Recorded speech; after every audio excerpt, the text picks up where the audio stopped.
Hey guys, Cold here. Welcome to day 169, 170 of the free Brew account, guys. I've uploaded a video yesterday and it had some issues. I don't know what happened. I couldn't upload it again, so I'm doing both days together. I did some progression for the Doom Tower, both day 169, 170, and I finally beat the boss for the normal Doom Tower.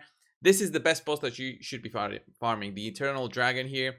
He did give me a void shard. I did some opening of void shards. You're going to see that in the end. I did pull like 5 voids. You're going to see what I pulled. But this boss right here is relatively easy using this team. This is a pretty much full auto team. I can just go in there and show you guys. So the reason that I pulled the shards is because I didn't get a sacred shard out of the clan boss rewards for today. It's the final day basically that I could try and finish off that summoning event, if I'm not mistaken. So I couldn't do it tomorrow, right? No, I couldn't do it. So I had to pull them today, and I did get something. I'll show you guys the pulls of the video. There was something wrong with the audio, but I'll do a voiceover on that one. It's nothing too much, not many shards. So this boss right here, the Eternal Dragon, is the one that you should be focusing on beating at whatever stage possible, guys. The reason is the set that drops out of this one is the Guardian set. So the Guardian set provides ally protection, basically like an ally protection to your team, but it's a mini version, so it shares the damage received by your other champions to the person that has actually the set equipped. So for example, I'll equip this set on my Sal of the Drakes, and she'll be receiving 10% of the damage that my allies take, and she'll be healing by 10% health every single turn that she takes, plus whatever plus her passive. So that's a lot of healing every single turn that she takes. So this boss right here, the reason that is so difficult is that you need to be killing these ads right here, the priest ads. The priest ads are the blue ones, so always try to focus the auto if you are just trying to beat it for the first time. So this boss on normal is relatively easier than the hard version. So if you're looking for a team for the hard version, then don't look at this video. It's definitely not going to be as helpful as other videos that I have already for the hard version of this boss. This boss is extremely tough because he not only increases your cooldowns, he does a lot of damage. He just hurts on the hard version of the Doom Tower. On this version, I've got my Iron Brago, Brogni, I've got Godseeker and Eerie, very tanky champions all together and provide lots of utility to survive. So it's all about doing some damage and just killing the priest ads and the guardian ads all the time. So the priest ads give you a reset on all your cooldowns, and the guardian ads, the guards, the eternal guards, whatever they're called, those actually provide healing to the boss if he manages to sacrifice them. So 3 turns until the next sacrifice. I want to drop down the ad, so I'm kind of manual targeting here. I know that my team might do it on auto, but I want to get this done with. I've already beaten it once.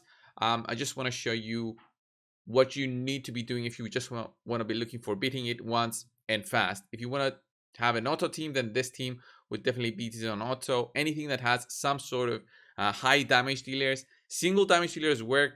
AoE damage dealers don't really work because of the passives of the Eternal Guards, so they receive reduced amount of damage from AoE attacks. So a champion like Saito works great here, has a very high single target damage, and he even has an AoE attack which is still a high single target damage depending on the amount of targets against it. So this boss 3 minutes to pretty much take it down. Pretty good time for stage 120 if you ask me. I'll be farming this stage for a while. I need to get more guardian pieces for my Sal of the Drakes, which is going to be on day 180, right? So about 10 days from now, I'm going to be hoping to get Sal of the Drakes on this account. I need 5 more days for Drexar, so that's another great champion. I need to farm and get more resources for those to get them to 60 and 6-star plus masteries. So I'll definitely have some work. The goal for this account, guys, the free to play, is definitely the hard version of the Doom Tower. This is the normal version. I've done it multiple times. I think this is the 4th time I'm completing it so far. Definitely was an okay challenge, but the hard version is a totally different beast, especially this rotation of the hard Doom Tower. This rotation, I think, is extremely hard. This boss right here, the Eternal Dragon, hits extremely hard, and I don't even think I've got the gear for it. But with some guardian sets, then I might be able to build a team to take it down. But I'll need to be farming the guardian set. So this one, okay, there's 92 turns instead of the 105 solid time, 4 minutes. I'll definitely be farming it. I'll try to do the secret rooms as well, but these are not that easy because of, well, I just need more champions basically for each requirement there. And let's go back here. See, I've got 5 more voids available after I did my pulls. So Herndek, I'll be completing the fusion. I don't think he's going to be very helpful for Doom Tower. He's a great damage dealer, but I think he'll be squishy and be getting a lot of hits on him and pretty much dying all the time. But maybe he can replace Saito. Now that I think of it, he can maybe replace Saito. The problem is that he has lots of book requirements for him to be at his absolute best. So if I get lucky, I can just book his A2 and A3. But booking priority, I think it's going to be Cell of the Drakes, Drakestar, and then this guy. If I go back and think about the champions that I have, I think booking priority, it's going to be them and not this guy right here. But I will be fusing a copy of Hoforus now that I've got all 4 pieces here, all these 4 rares. I've got already a copy of Hoforus, and these guys I need to take to 50 just so I can finish off the fusion. But before I do that, I'll just summon a Kobe just so I have another Skinwalker available for Faction Wars. And pretty much that's gonna be it. Faction Wars, I'm just doing I'm doing a slow grind on Faction Wars, but this is not the goal of this account. The goal of this account is the Doom Tower, and it's a fun one. I mean, the hard version is gonna be tough. I've got like 1 key here. Like even stage 1 of the hard version of the Doom Tower is extremely difficult. Like the team that'll need to be built is probably this one, but it's still gonna take me a long time to take down these waves. Even the small waves right here, the small stages right before the boss are quite tough. So it's not an easy challenge for this account. So that being said, guys, this was the video for today. I've got like 560 energy. That was the rewards from the Doom Tower from stages on the normal Doom Tower. I think stage 117 or 118 gave me energy, so that was a lot of energy, and I'll use that to level up my champion. So out of those shards that I pulled, guys, I pulled 4.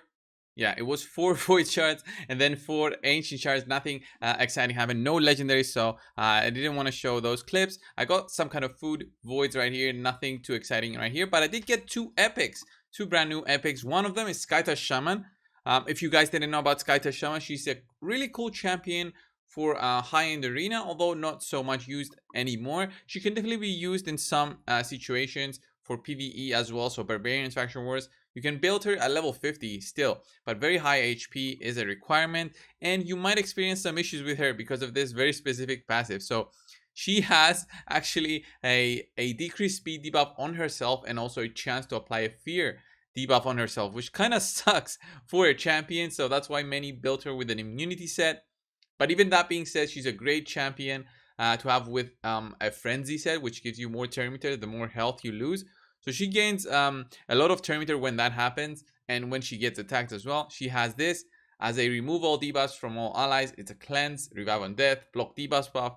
Fantastic to have on a champion. And then her A1 does some damage.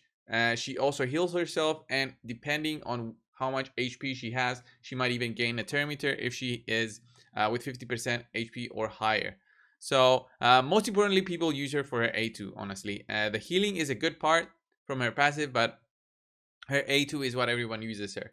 And then the next one I got was Fenshi. Fenshi is a cool champion. I did a showcase on him before on the main account from the test server. And this guy is cool for maybe the Fire Knight. He's got a multi-hitting A1, multi-hitting A2 that can drop to 2 turns cooldown. But remember, books are so hard to get in this game that honestly it's not worth it. There's so many better champions out there, so like having an apothecary will be more beneficial to your team in getting those triple hitting A1s in there than just having this guy you know, hitting for whatever he hits. He does apply a decreased speed, but other than that, you're gonna need some good gear for him to actually be useful. So he's probably gonna be used maybe for my Shadow Kid, but at the moment he's gonna go in the vault along with Skytouch Shaman. Thank you guys for watching. Subscribe if you haven't already, and I'll see you guys in the next one.